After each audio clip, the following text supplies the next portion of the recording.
HOA Karen finds me for breaking rules. I wrote the bylaws that I spent 30 years in the United States Air Force, retiring with the rank of colonel. I have piloted C-130 Hercules transport aircraft into active combat zones under heavy fire, managed complex airspace logistics for massive NATO exercises across Europe, and oversaw classified drone reconnaissance operations in the Middle East during the height of the conflict.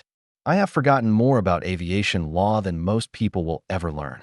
I know the Federal Aviation Regulations, or FARs, better than I know the back of my own hand. I know that the National Airspace System is exclusively federal jurisdiction controlled by the FAA, and I know that interfering with an aircraft, manned or unmanned, is a federal felony punishable by significant prison time. My name is Isaac, and when I finally hung up my flight suit and retired, I wanted to turn my lifelong passion for aviation into a peaceful, profitable small business. I started a commercial drone photography company called Eagle Eye Aerials. I am FAA Part 107 certified, fully insured, and licensed to operate commercially. I don't fly toys. I fly high-end cinema rigs, specifically a DJI Matrice 600 Pro with a Zenmuse camera gimbal. It is a 6-rotor heavy-lift hexacopter that costs as much as a Honda Civic. To me, it is a professional tool, a livelihood, and a marvel of engineering. But to Becky, the paranoid, racist, and power-hungry HOA president of Oakwood Terrace, I was nothing more than a peeping Tom with a fancy toy. Becky was a woman who believed that her property rights extended from the grass in her yard all the way up to the stratosphere. She moved into the subdivision about a year ago and immediately started a crusade against what she called privacy violations. But let's be honest about what it really was. She hated that a black man lived in the estate house at the end of the block. She hated that I drove a nice truck. And she absolutely loathed that I had military-grade equipment in my garage. She started by spreading rumors on the neighborhood Facebook page, claiming that I was using my drones to spy on people's swimming pools and peer into their bedroom windows. It was ridiculous. My lenses are wide-angle cinema glass designed for landscape surveying and real estate marketing, not telephoto lenses for spying. I have absolutely zero interest in seeing Becky in her swimsuit, or out of it. I tried to explain this to her at a community meeting once. I brought my flight logs, my certification, and examples of my work. She didn't look at them. She just crossed her arms and said, "I know what you people do. You watch. You wait. We don't want your kind of surveillance here." The conflict simmered for months, marked by her shouting at me whenever I loaded my truck in fines for commercial vehicle storage that I threw in the trash. But it all came to a violent head on a Thursday afternoon. I had been hired by the city council, a government contract, to film promotional footage for the new Greenway Park initiative. The park borders our neighborhood, and the flight path required to get the cinematic sweeping shots took me over the neighborhood common areas and streets. These are public thoroughfares. I had filed my flight plan with the FAA. I had checked the NOTAMs, notices to airmen. I was wearing my neon yellow safety vest that says FAA licensed pilot. I had my son, Marcus, acting as my visual observer, which is required by law. I was professional. I was legal. I was hovering at about 200 feet AGL above ground level, getting a beautiful panoramic shot of the tree line meeting the subdivision, when I heard the screaming. It cut through the hum of the rotors, even from a distance. I looked down from my monitor. Becky was standing in the middle of the cul-de-sac, wearing a floral bathrobe and fuzzy slippers. But what she was holding wasn't a cup of coffee. It was a Mossberg 12-gauge shotgun. She was aiming it at the sky, swinging the barrel wildly. "Get away from my house," she screamed, her voice cracking with hysteria. "I see you. You pervert. Stop spying on me." My visual observer, Marcus, tapped my shoulder urgently. "Dad, she's armed. She's got a gun." I felt a chill that had nothing to do with the wind. I immediately initiated the return to home protocol to bring the aircraft back to the landing zone safely and de-escalate the situation.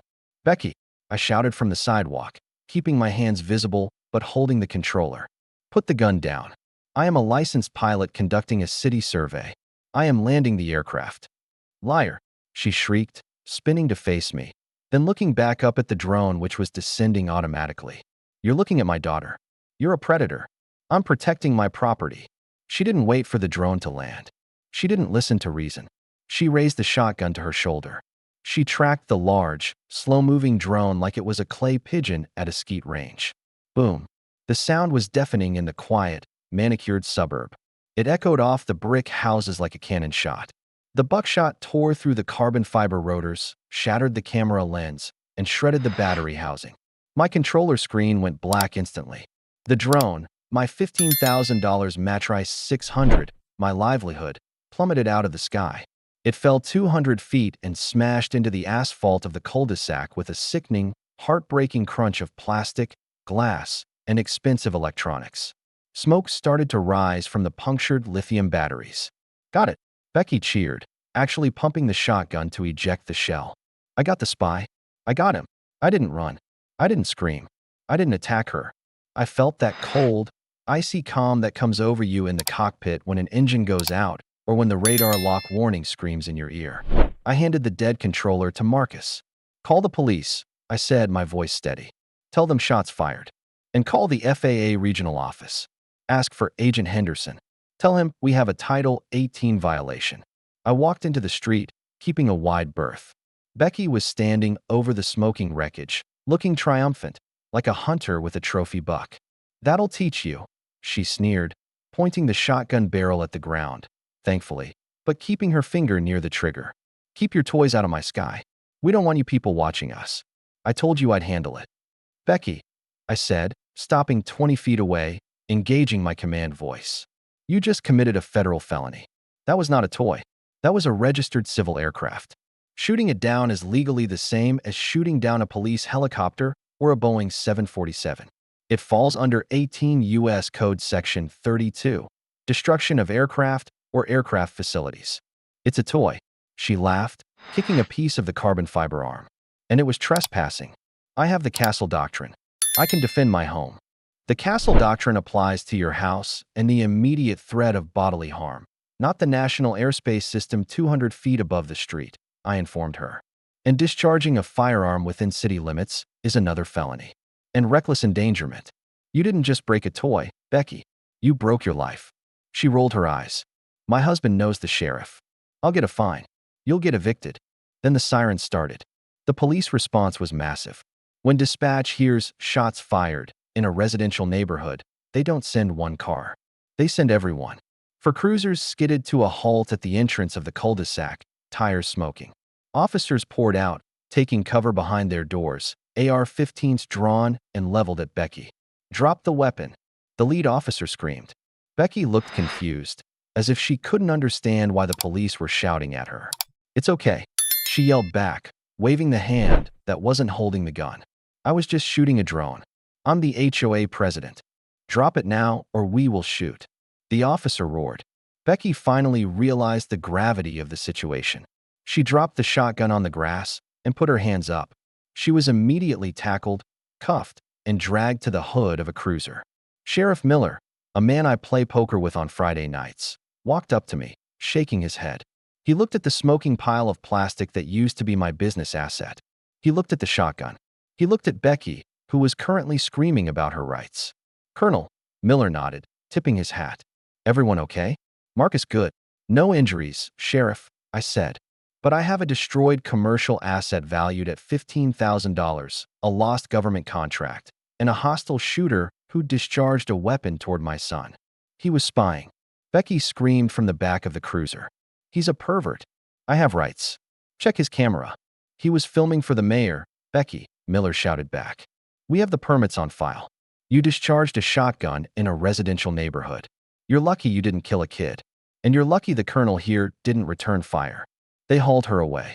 She was charged locally with discharging a firearm in city limits, reckless endangerment, and criminal mischief. But the local charges were just the appetizer. The FAA does not play around. I filed a full report with the Flight Standards District Office. 2 days later, federal agents visited Becky in the county jail. She was charged federally with destruction of an aircraft. In the federal system, there is no parole. She faced up to 20 years. The toy defense didn't work in court. My lawyer and the U.S. attorney argued that allowing civilians to shoot down drones sets a precedent that endangers all air traffic. The judge made an example of her.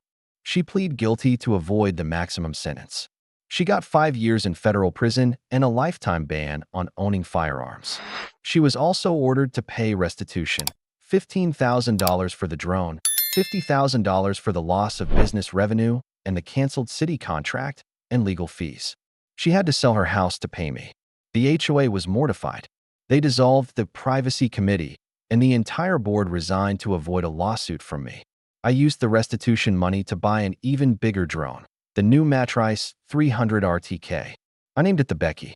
And now, when I fly over the neighborhood to check my gutters or film the sunset, the neighbors don't run for their guns. They wave, because they know the colonel is watching over them, and the skies are safe. Jessica thought she could throw the book at me, but she forgot to check who the author was. I have a question for you guys. Should I have let the new board keep her on as a member to humiliate her, or was kicking her out and suing her the right move?